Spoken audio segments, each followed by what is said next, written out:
Hello and welcome to SLAK History. I'm Kameron Mackenzie. And I'm Ashleigh. Today we're going to be exploring the Great Depression of the 1930s. The Great Depression was one of the most traumatic and influential economic events in the U.S.'s history. Today we're going to be exploring this event through our documentary. So after World War I, the Roaring Twenties came into play, and there was this boom in consumerism. And everyone wanted to buy things like cars and washing machines. Everyone wanted to have the new things that weren't possible before the concept of credit. So the businesses were asking the banks for large loans because they needed to produce more to keep up with the consumers buying all of the products. And then the consumers were buying with credit, which is money they didn't really have, and they were buying stuff from the businesses with the credit. When the stock market crashed and businesses' values went down, they needed to collect on the credit that consumers had been building up. However, the consumers weren't able to pay them back. This led to businesses not having the money to pay back the banks. This meant that the money the banks had loaned evaporated and they were forced to close. Bertha, what day is it? It's Tuesday, October 29th, 1929. Well, I have some bad news, Bertha. What could it be, Bill? Today I got fired. Oh no, how? Well, they didn't have any money to keep me anymore, so they had to lay me off. That's not good. It's not good, and everyone's selling their stocks, so I think I'm going to go to the bank and try to get our money. I think you should do that. Okay, I'll be back in time for supper. Okay, good. In the 1920s, there was a perceived economic growth because people were starting to buy stocks on margin, which is when you would only buy stocks for 10% of their true value, but you would get the full share. So this meant that the entire stock market was really only 10% real money and 90% credit, and this was money that people didn't actually have. So the U.S. seemed to be growing a ton, but really we weren't. And then we sing. In 1929, 659 banks closed, and by 1933, 5,102 banks were closed. Roosevelt, unlike Hoover, was very quick to act. 2 days into office, he declared it was a bank holiday, which lasted from March 6th to March 10th. And during the holiday, the banks closed and were evaluated to see if they were able to reopen. We have no money. What am I going to tell Bertha? On October 29th, 1929, almost 16 million stocks were sold. This is because at that time, stocks were kept track of on paper, so people thought that the crash was a lot worse than it was, and then they kept selling, which only made it worse. So Black Tuesday wasn't actually that bad, because 16 million stocks is a lot, but it's not enough to ruin the whole economy. The really bad part of it was that it started a whole week of downtrends, which was horrible for the economy. My great aunt was alive during the 30s. She was actually in high school, and she was a victim of the recession. Her and her family had to move into Hooverville eventually. So my great aunt's father lost his job, and they lost all their savings when their bank closed. So they thought maybe we could move around and try to find work somewhere else. So they did, and every time they got to a new place, they realized there was no work there because there was no work anywhere, as all the businesses started failing and companies started going under. So they eventually had to move into a shanty town, or what everybody else called a Hooverville, because they blamed President Hoover for all the bad things that were happening because the government wasn't helping people that needed help. So she had to live in the Hooverville for 3 years until they were finally able to leave, and after all the Hoovervilles were torn down in the 40s, when the recession had kind of ended and World War II started. So the conditions of the Hoovervilles were really rough. I mean, they were shanty towns, so everyone living in them was homeless, and pretty much everyone was unemployed, and no one had any money, so everyone had been evicted from their homes and was forced to bring all the stuff that they had into these shanty towns. So a lot of people left a lot of their belongings behind because they just simply couldn't carry them around with them. And it was really dirty. People couldn't afford to wash their clothes, and everybody got really rough. Everything was just in tatters, and everybody made, shacks. I mean, it was a shanty town again, so everything was temporary, and it was just a really rough place to live, especially with my great aunt being in high school.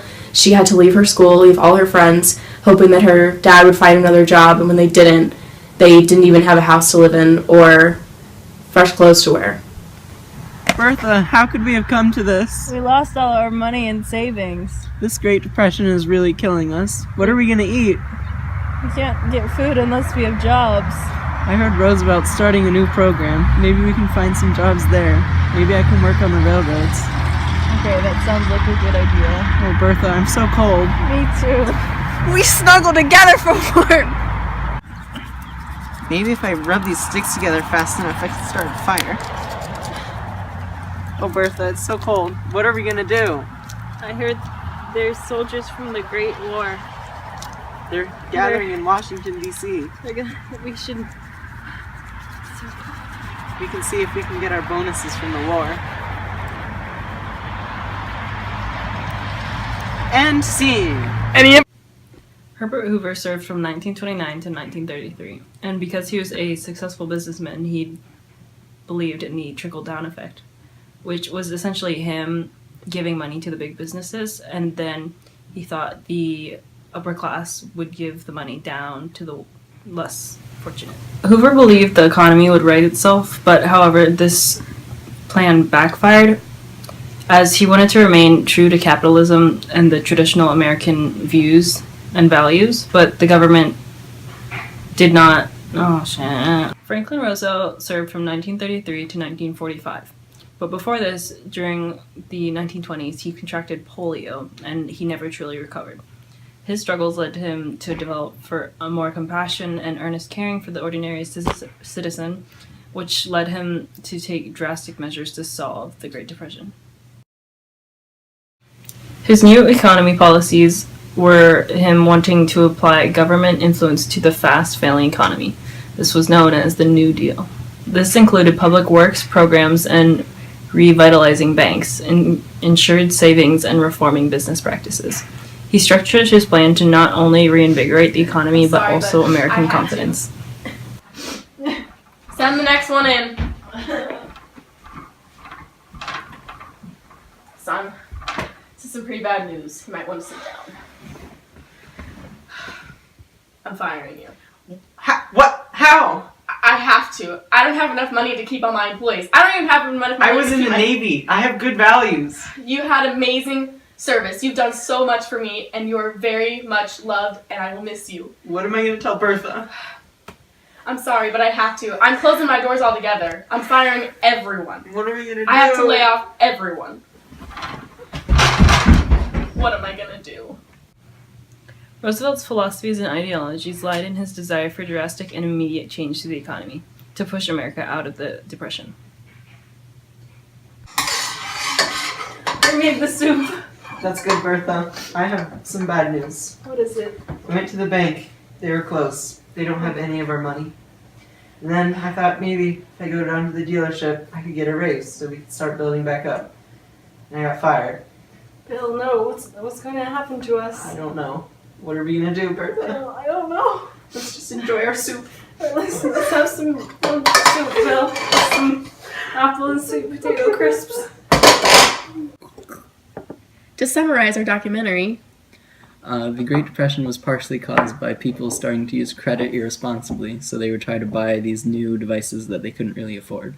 people were also buying their stocks marginally, which meant they were spending 10% to buy their stock, and then they were receiving the full credit for the stock, which created a huge debt bubble only built on 10% equity, so there was just 90% of air, and so people thought the economy was good and prosperous, but it actually was not. So when the businesses tried to collect on the credit that consumers were starting to build up, they realized that all of their perceived wealth and all this growth that they had thought they had actually wasn't real, so people started losing money. This also causes business to fail. This also caused businesses to fail, and then they had to lay off a lot of their workers or lay off all of their workers if the business was going to fold altogether. And because people no longer had savings or a job, they started losing their housing, which caused people to end up in these shanty towns called Hoovervilles. The conditions of these Hoovervilles were very poor. People were unemployed and homeless, and that's why they were forced into these Hoovervilles. And so they had no money, they had no anything to have a good place to live, and there was not very much food and no source of sanitation, so they were very unkept and unclean. They were called Hoovervilles because the public blamed Hoover for the Great Depression. This is because he still believed in rugged individualism, and he thought that the The economy would fix itself if he just gave money to the upper class and hoped they would distribute it downwards. Then in 1933, Roosevelt came into office and he brought with him his New Deal. So him and the 100 Days Congress enacted all these different acts that were under the New Deal that changed the economy and changed all the people in it. So even though the New Deal helped the economy, what really brought an end to the Great Depression was World War II because it brought full employment and it streamlined factories. It also brought lots of new jobs.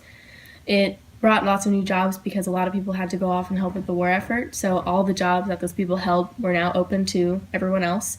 And then also because it was a war, there were lots of new jobs that were created to help with the war effort that a lot of people could steal. So that ends our mini documentary on the Great Depression. This is SLAK History, and I'm your host, Kameron Mackenzie. And I'm your other host, Ashleigh Deal. Thanks for joining us. What am I supposed to do? Just the way It's you're holding it. innocent. Just get my whole head in it.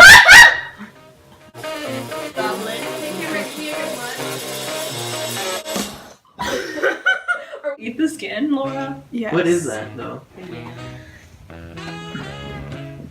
You can't stop me. You can't stop the power of my thighs.